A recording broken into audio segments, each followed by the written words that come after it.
Okay, bro. Let's go. So, ready? Yeah. Let's go.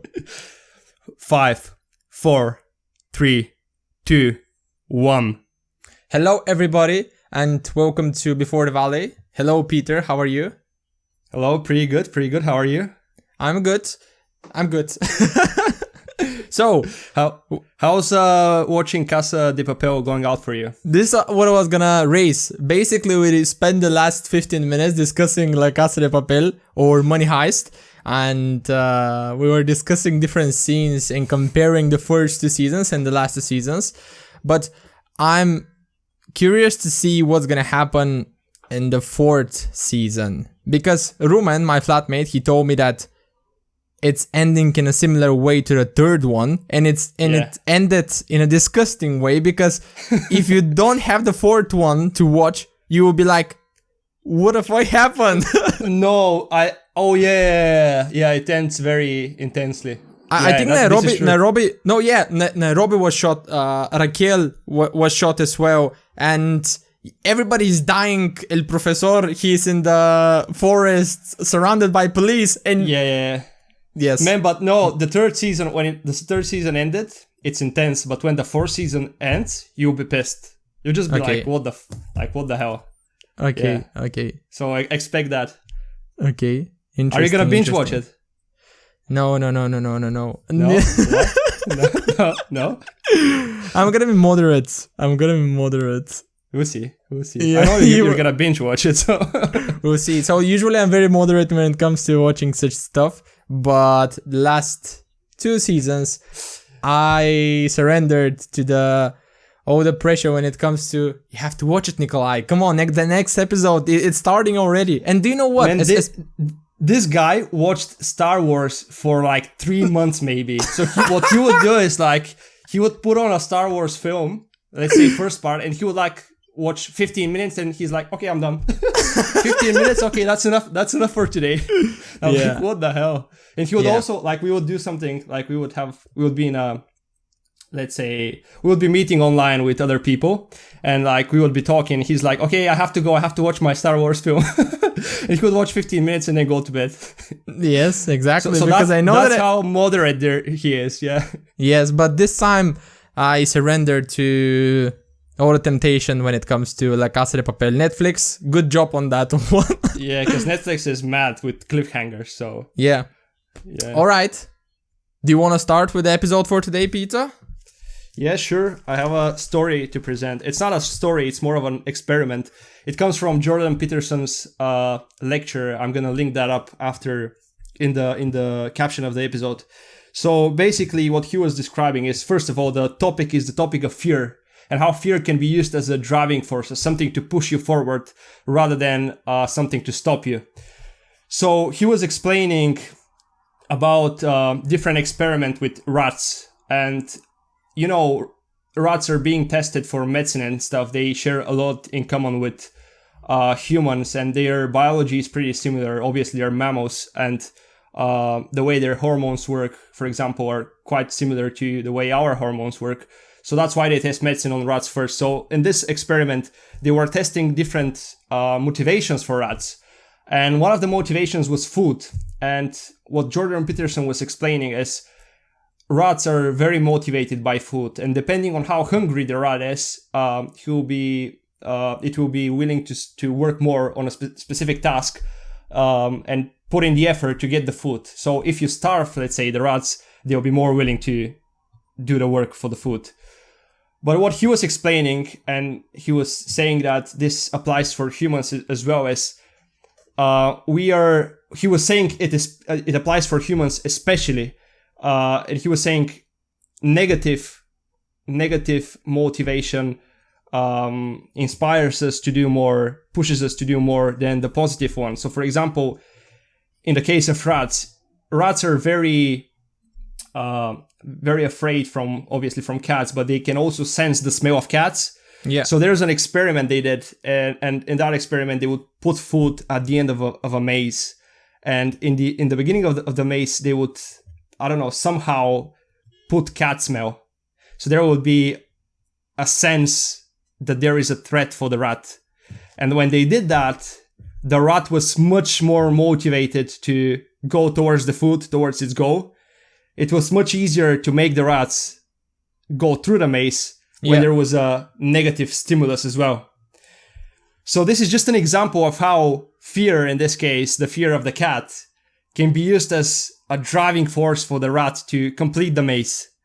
And in the same way, what I thought is, and what we discussed before the episode as well, is humans can be motivated by fear as well. So if you have something to fear, if you have some negative stimulus, it's much easier for you to follow your goals, to go towards your objectives.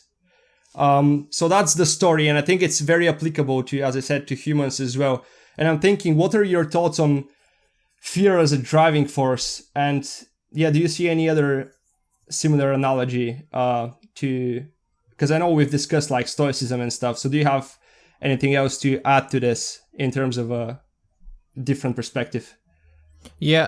So because I watched the video which you discuss now as well, and what was very interesting to me is that he compared what's happening when a mouse is motivated only by the goal, in other words, the cheese or food, and what happens when the mouse is also motivated by fear. It as he described it, the mouse is using fear as a driving force to push the mouse and to reach the target faster, or to at least reach it. So it's very interesting to see fear from the perspective of something that can help you rather than something which is stopping you, because in many cases people see fear as, oh no, I'm scared to do this, I don't want to make this big step in my life, and I'm not gonna do it. But he's describing, okay, you have this fear and you should use it in order to reach your target, like something that can motivate you. And there's so much to say about this, about fear. And I think that the main thing, which is, I've been always going to thinking about it for the last couple of days since last week, because we were going to discuss the topic back then, is that this exercise of Tim Ferriss, I'm linking Tim Ferriss so much, but this guy, he has so much value that we can learn from, is the fear setting exercise. You know it, right? Yeah, that's the Stoic premeditatio malorum, premeditation of malevolence, of the evil, what can happen to you. Yeah. And so what can happen to you? The exercise is basically this, thinking about, okay, what will happen if I quit my job? This is a fear. You want to do it, but on the other hand, there is a fear. So you have to define what the fears are. You have to define what can scare you if you quit your job. And it's the first part of the exercise, defining what the fear is. There were 3 steps. Do you remember them? Yeah, I think the second part is defining the fear if you don't do, I guess, the worst case scenario if you don't do the particular thing. So there would be, okay, this is what I fear, and this is what would happen if I don't do the particular action. So this is what the worst case scenario in that case. And then you have fear for inaction as well.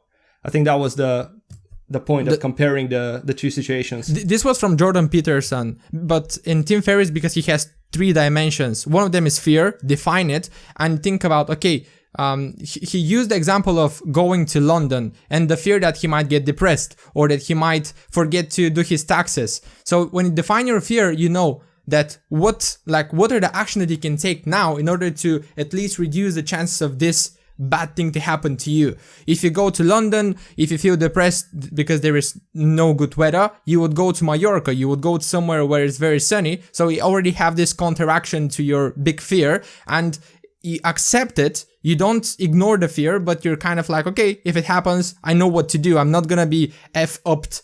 The second one is, you said, to define the cost of inaction. And this was in Jordan Peterson, because when you do the calculation of the cost and benefits of an action, let's say going to London, you have to also consider what are the costs of the inaction. If you don't go to London, if you keep staying in, let's say, in Bulgaria, you might lose a lot of chances to develop yourself as a person professionally. So there's a very big cost there, which have to add to the equation. And last dimension, I think it was that what would happen if I achieve at least partial success with my actions. So if I go to London, if I get a job, if I'm not 100% satisfied with what I'm doing there, am I gonna be happier than if I don't do anything? And when you compare these three, and if you're able to take actions if something bad happens, it's much easier to make a decision, and you're gonna be much more rational when bad things happen, if they eventually happen. Yeah, he would even go as far as to scale the pros and cons. So he would define what's the worst thing that could happen if I do the action, what's the worst thing that could happen if I don't do the action, and then he would scale it. So the worst thing he would, in his example of continuing to work, because he was basically doing all the work for his company, so he would work like 16 hours a day, and he was saying, if I continue to do this for another few months, I might have go insane or very depressed. It wouldn't end well, and I knew that, and that's why I put a very high scale on that con, like very high number on that con. So it was like 10 or 9. While if I, let's say, miss to answer an email, what's the worst that could happen? It's like, okay, I might get fined by the government. That's what, a 4, maybe a 3 in terms of how bad it is.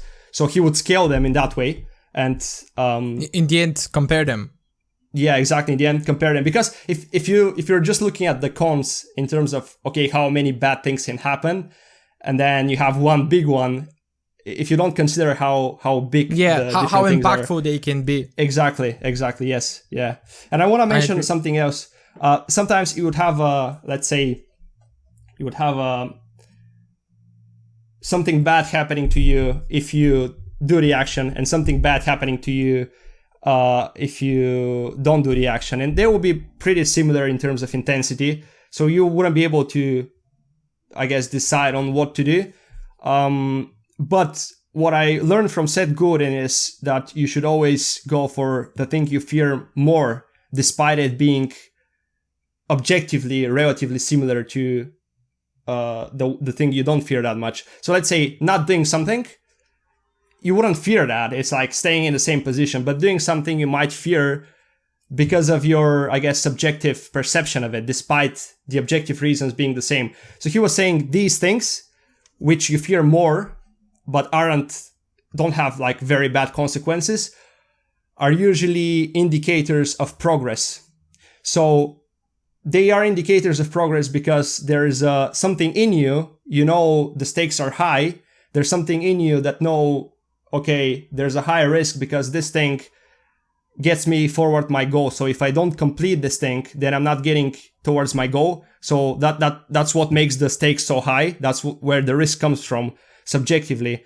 And if you follow those things, if you follow the things you fear, if you push yourself out of your comfort zone, as cliche as it sounds, then you will be making progress towards your goals. Because what you fear is an indicator for what you perceive to be a very high stakes situation. And there's a reason for that. It's because you want something at the end of this thing, and because you're afraid to fail or to make a mistake, because that means you're not getting closer to your goal. That's what makes the stakes so high. And an example of that is public speaking.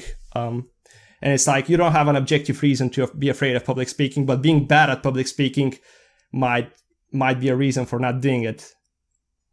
I was thinking about this exactly, like this point of comfort zone, that fear is to some extent you going out of your comfort zone. And so many people are saying that this is where growth happens. And I thought about an example from a few months ago that I had to decide between 2 courseworks. One of them was very, very common thing to do an essay. The other one was the one that I had to use a data analysis program. You remember RStudio, where I had to break down a lot of information, Airbnb, and come up with a machine learning model in the end. And there was fear on my side, like, why should I go with the option which I have no knowledge about? And on the other hand, I can go with the safe one. And I compared the risk and also the idea that if I go with the harder one, I'm gonna learn. So I went for the one that scared me more, but eventually I learned so much about data analysis in a beginner level that I don't think that I made the wrong choice, and I'm pretty happy from what I chose back then. So going out of your comfort zone is related to fear as well.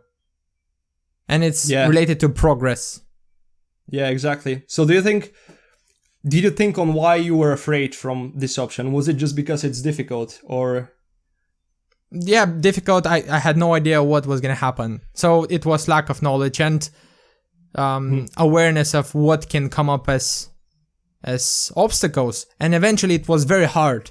I didn't expect it to be that hard, but I anticipated that it can be very, very challenging, which led to me completing it on time. And I got a very, very high grade in the end. So I used some extent the fear setting exercise. No, don't go back to the thing that I'm always doing this with the grades. I see that smile. No, I'm thinking. I'm actually thinking something else this time. I'm thinking how similar, because it was the same for me when I chose econometrics at school, and how much that fear of failure in that subject made me prepare for exams and stuff. So I got a first in econometrics because I was putting so much effort. Which is a very hard module. But my motivation wasn't just I need a good grade. My motivation was being good at econometrics is very important for me because I will need these analytical tools in the future.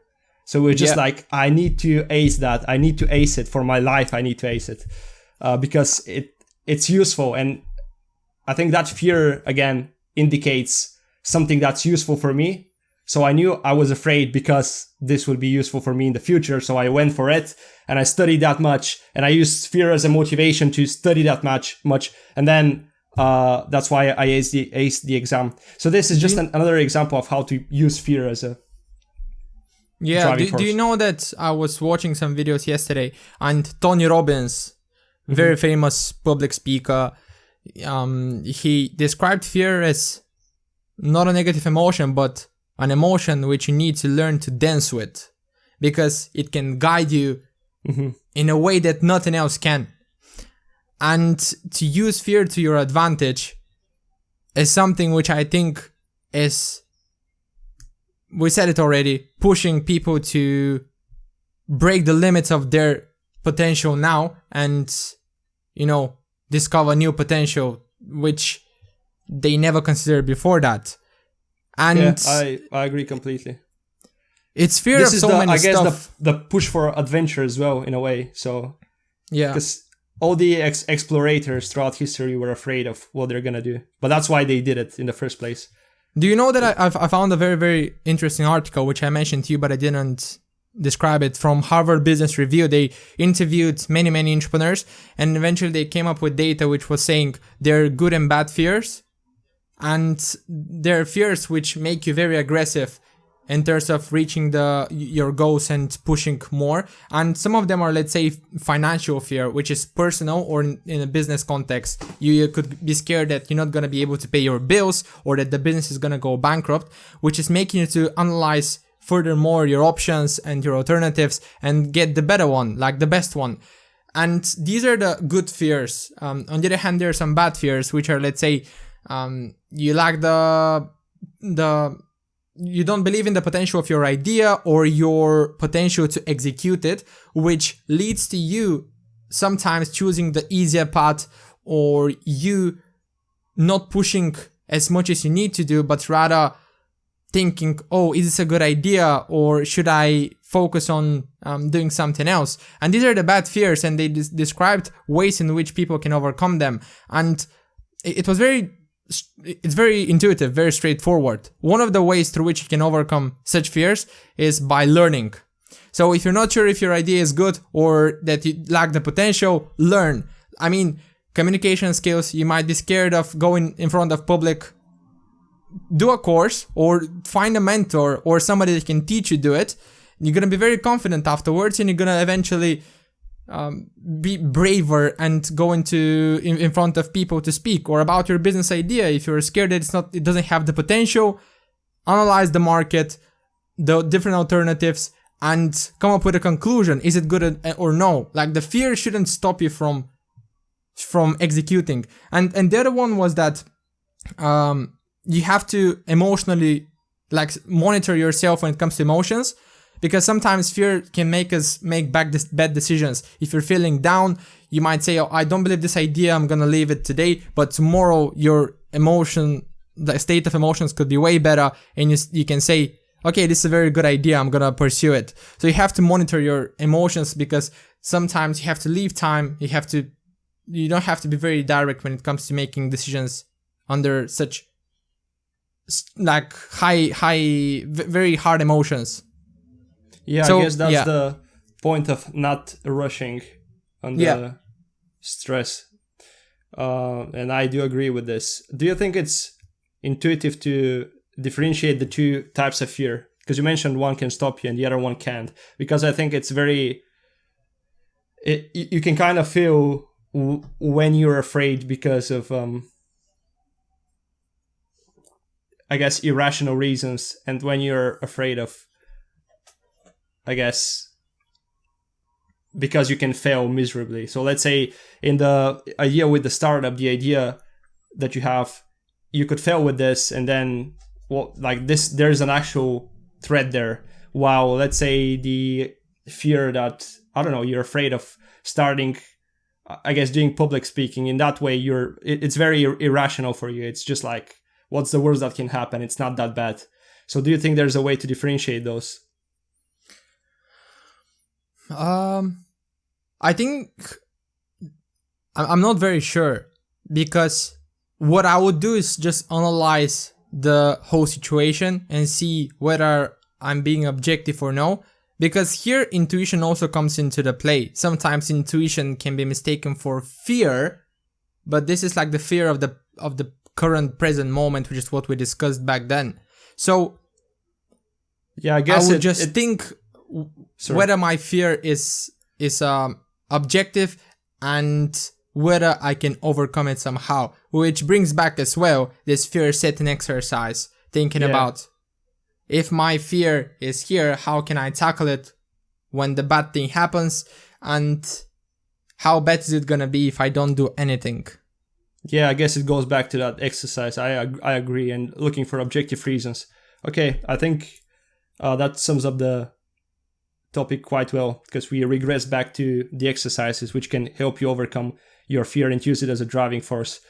So do you have anything else on the topic of fear, or do you want to jump into the second topic for today? I think we can jump into it, but the last thing which I want to say is just that for the audience, they can try this exercise, because as I said, I think it's very, very powerful, because it gives you this idea that whatever happens, it might not be as bad as you think now. Because when people think of fear, I learned that it's this unconscious thinking that I need to think more about it because this is what's gonna make things right. Wow, it doesn't add any value to yourself. If you sit down and just put things on paper, or think about what's the worst thing that can happen, eventually you're gonna see that it's not as bad as you're thinking now. But you need to see this somewhere.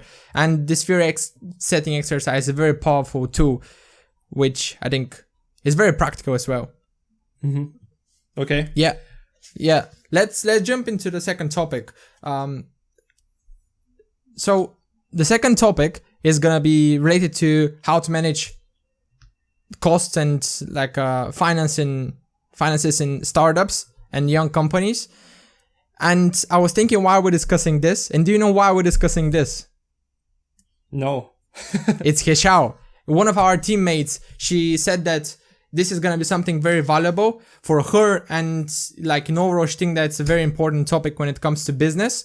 So this is why we're discussing. She's gonna love this, by the way. Shout out to Heshao. Yes, and I was thinking that this is something which we can implement as well in the podcast. Those that are watching right now, you can share in the comments what do you want us to discuss next time, which is gonna make it even more valuable for you, because we're gonna see if we have an experience in these areas of life, and eventually try to help you, or at least give you another perspective of what we think about these stuff. Yeah, exactly. Okay.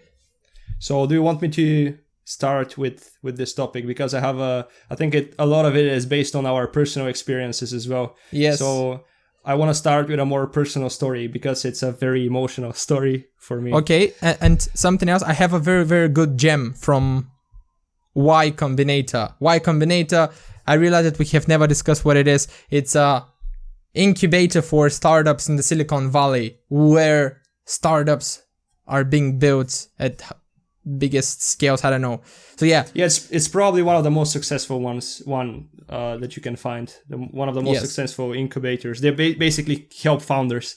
But anyways, I will start with the story. So the story happened maybe a year and a half ago, maybe 2 years.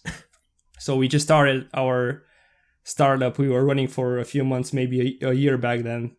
But we weren't doing any budgets. We weren't doing any monetary calculations. All we were seeing is our bank account, money going in, money going out. We didn't make any predictions, any calculations. So at one point, I think you brought it up. You were just like, okay, we need to track this. We have no idea what's going on. This boat is going on its own. Like, we are not the captains of this boat.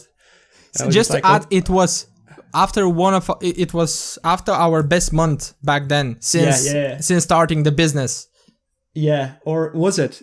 Yes, it was that period. Yeah, so it was a very good month, and you were saying that, and because we were doing so well, I was just like, "What are you talking? Like, what are you talking about? We're doing perfect. I know perfectly well, approximately how much money we are making, how much money is going out." You were like, "Okay, but I still think we should do it." And I was like pissed that you're making me do these like useless calculations, doing predictions and budgets. And I started I downloaded our PayPal statement. And I remember I started making the calculation. And I'm just like, wait, something's not adding up. It's like, what the hell? So what it turned out is that actually the number we were tracking was the number of, members that we have in our business, but it was a number based on, I guess it was on a lot of mistakes. It was based on us not removing some of the subscribed users. Yes. It was a lot of the users being in for free because they were adding some perks to us, like promotion and stuff. And when I did the calculations, I remember we thought we had 250 members. Around that, yes. And I did the calculations and we had half that number. And I remember I was so freaking mad because I remember as well. I realized, are we wasting our time? Like, what are we doing? So I did the calculations. It turned out that the profit we were making was a lot lower. Well, I think it wasn't that lower than we were expecting because our costs turned out to be lower as well. But making the calculation, turned out the revenue is a lot lower. And of course, the revenue speaks a lot about the business potential. So I was thinking, okay, maybe our business doesn't have the potential we thought it does. And years later, after tracking all of this, we were able to recover to that level. But anyways, back then I was so mad at this. And I think what we started doing back then gave us guidance for the future as well. It made us realize the potential of the business. It helped us manage the business much better. And I just wanted to mention this. It's very important to base your actions on actual budgets you have, on actual money you're making, and not some random number you decided to look at in advance. Yes. And that's just the importance of, I guess, budget and financial statements for your business. So I think it's very important to track this and to use it as basis for future decisions as well. You're not the only one who thinks like this. Do you know why? Because cash is the blood of a business. If you don't have cash, you're dead. And we are lucky enough to have had a business which started making profit since day one, because we started inexperienced that we were back then. We thought that this is going to be a quick money scheme, we're going to make some money. So we wanted to make money since day one, which led to us being in a position that there was money going into the business every single day. And even that we made such a big mistake, it did not make us bankrupt, because I'm going to link this to the example of a person that we talk with. You spoke with him about a business that he started. He had capital because he raised money. But because of the fact that he was wasting so much, like spending in different ways that he didn't, at least I think he didn't analyze which ones were the best actions, where can he save money, he ended up being in a position where he was not making any revenue, if you can correct me if I'm wrong, but he was out of money. But he needed this money because he built a business already that was depending on it. Yeah, he was making some revenue, but not enough. I mean, in the long term, he would be making much more revenue if he was able to sustain the business. But because he didn't do the calculations, that's why, like, every entrepreneur you're gonna listen to, every, like, open top advice for startups, one of the first things you're gonna hear is slow burn. What that means is not spending too much money in advance. Especially before you have reached the product market fit. Especially at this stage. Yeah, and a product market fit would be making a product for a target group, matching your product exactly with your target group. So that's post optimization, like after you make enough optimizations, after you make enough customer development. And customer development is, I guess, finding the people that are right for the idea. So after you do all of this, you reach that product market fit. And once you do that, you can invest more heavily into, like, let's say, marketing, employees and stuff.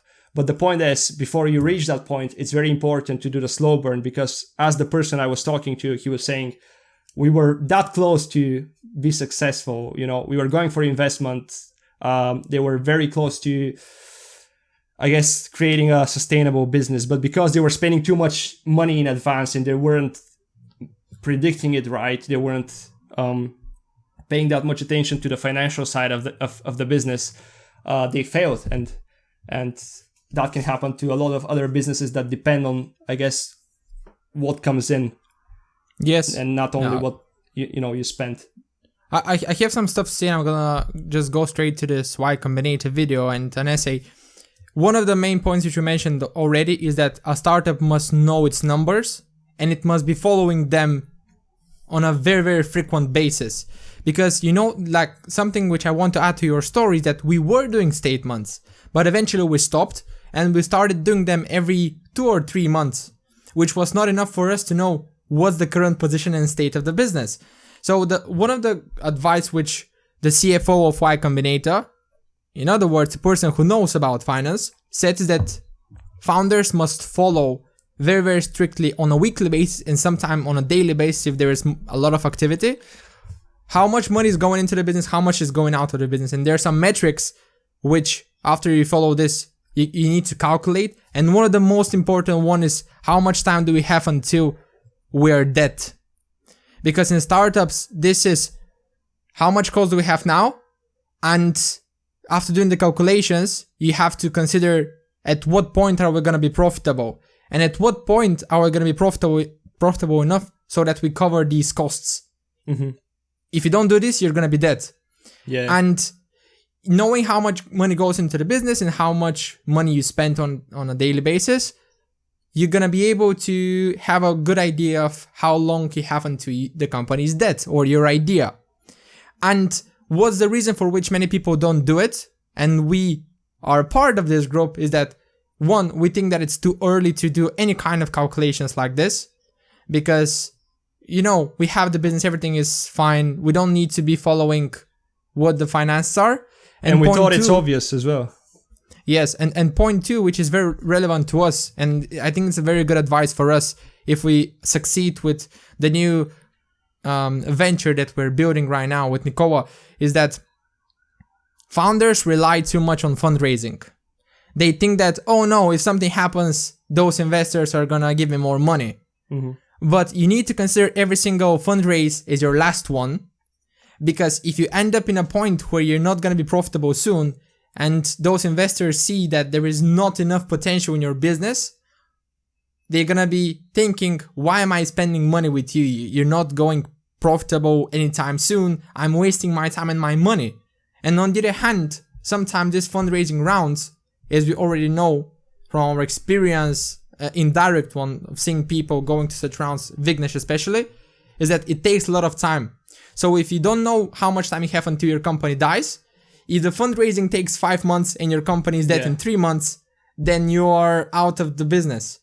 So you need to be very, very, very, very critical with how much money you have and how much money you have left until you die. Man, I remember a story. Not you, but the company. Sorry. Well, yeah. Memento mori. Am I right? Yes. So, I remember a story, because you mentioned you should track this on a monthly, even a weekly basis, even a daily basis. So I remember a story. Do you know the Airbnb founders? Yes. They put this giant, or was it a TV? I can't remember. It was either a board or a television, or a screen where they would look at their revenue. So initially the revenue was like at 0 or a very low value. So every time they would enter the office or they would start working, they would see this, screen over them saying $0, $0. Because at the end of the day, revenue is what reflects the actual value you provide for people. If they pay you the money you're asking for, then you're providing enough value for them. So this reflects how good the product is. Was that? But that's the value which you provide to people. But when you subtract the costs and your operating expenses, it's the health of the business. So the profit. So it needs. Yeah, of course. Because if you're spending more than the value you're providing, then it doesn't make sense. So my point was more that that's how closely you should track what you're getting and what you're spending. It's like something you should do on a daily basis. And it's a good especially point. Since it reflects the value you provide and how good your product is. The revenue is something very important to track.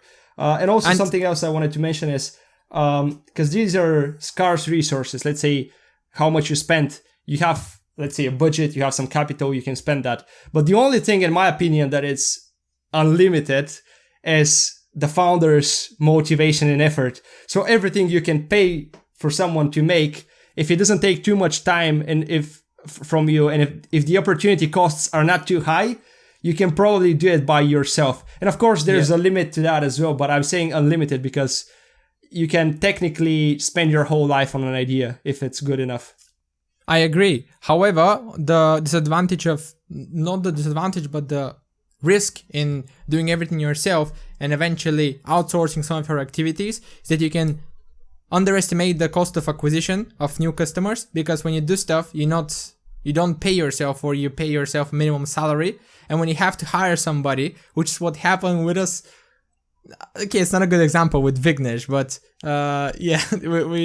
when you have somebody to do your work, you have to pay them like the full value of their effort, which is much higher than what you're paying yourself. And this is why when you outsource, which could lead to bankruptcy, is that you don't need to, you shouldn't underestimate costs. Yeah, but I have a point on this as well. I think what's this?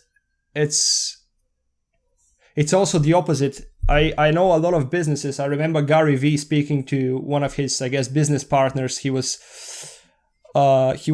producing baby diapers. So he was saying initially I guess he has a drop shipping business or something similar. So he was saying initially I was buying baby diapers myself, going to, let's say, Costco, because it's a US business, go to Costco, and I was buying all the diapers they have, and then I would be redistributing the diapers. He maybe had a marketplace for baby diapers or something like this. And he was saying that made me realize the intimate sides and problems of the business. So it kind of like doing it yourself, it allows you to see what you can spare money on. So where can you save money? What is not that necessary? So I guess you doing something manually helps you predict how much this is going to cost in the future as well. So I would say you should do it, you should try to do stuff manually, because that gives you a better impression of how much it's going to cost you in the future. And your example with the business consultant and the marketing campaign he had to create for us, this is something we never did in advance. We didn't know how much it's going to cost. So if that's why I said, if we were to spend the time and see, okay, this takes months to build, we would probably not invest into someone. That's a very good point. And I'm 100%, as you know me, for doing things yourself first, because as you said, there are so many benefits behind this, and especially initially it avoids wasting money and stuff that might not work, because before you have this product market fit, it could be that nothing works, but that 100 thing which you try breaks even and starts working. So until that 100 thing, you need to do stuff yourself, or at least to the extent that this is possible. And after you reach the product market fit, you know that this is the business which you wanted to build, and here is the demand, the market. So start investing into hiring people, getting more technology and stuff on board, but you have to be very careful with hiring, because linking back to Airbnb, they spent, as we said already in one of the podcasts, 4 months before hiring the first person. So we have to be very, very careful. And startups is my conclusion is that startups are a very, very dangerous but interesting game, entrepreneurship. Bro, we hired our first employee maybe after 2 1 years. year after conception. No, I wouldn't say 2 years. I think it was 1 year after we started the business. Could be. But we never.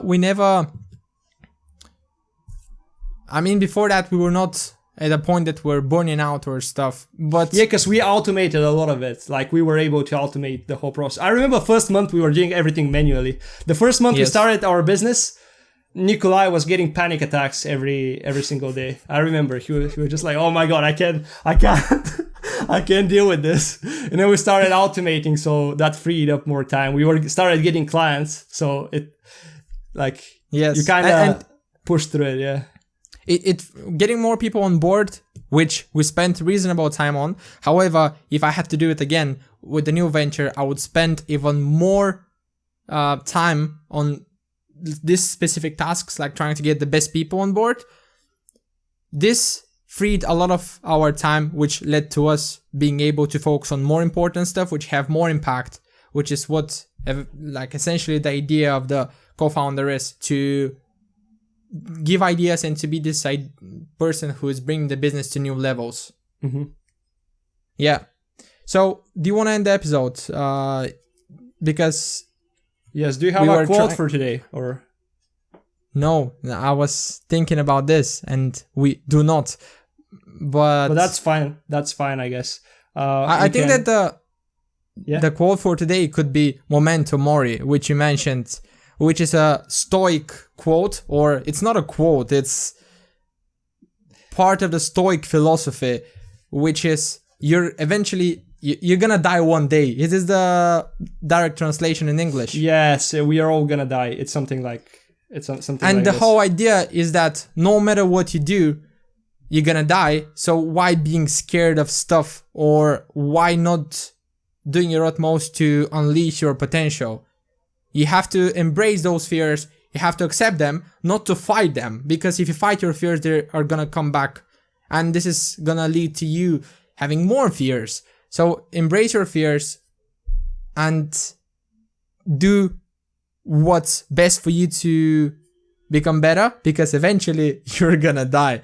Yeah, this is like using death as a source of inspiration and something to push and motivation. It creates a sense of urgency, so to speak. Like you have to do it, because I don't know if I'm gonna get the other day. I might as well just push myself today and do as much as I can. And I would also mention on the same note the premeditatio malorum that I mentioned earlier, because it fits well with the exercises that we mentioned in the first part of the episode. We're having the Latin podcast. Maybe. But the essentially the idea is to, as I try to explain or illustrate, use fear as this force which is pushing you now and today, because you might not have tomorrow. And yes, that's a very, very motivational ending of this podcast. But I think it's very, very useful, because these are the stuff that we discuss on a daily basis. And push us forward. So yeah, thank you for watching. Please leave your feedback and your suggestions from today for future episodes, and what do you want us to talk about in the next episodes.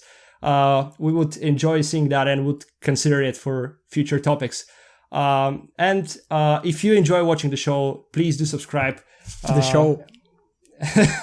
Well, it is a show, isn't it? It is. Yes. This I repeat it because I was thinking this myself. Wait, are we doing a show? What is it?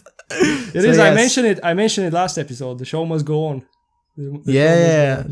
So yes, if you enjoyed the show, do subscribe. You'll see our faces more often in your feed, which is always a good thing if you like us. If you don't like us, then don't subscribe. And thank you for watching. Yeah, thank you very much for watching. And as Peter said, leave your suggestions down in the comments, or you can DM us on the page or our personal accounts for what do you want us to discuss next time. Yes. Yeah. Thank you and bye. Bye-bye.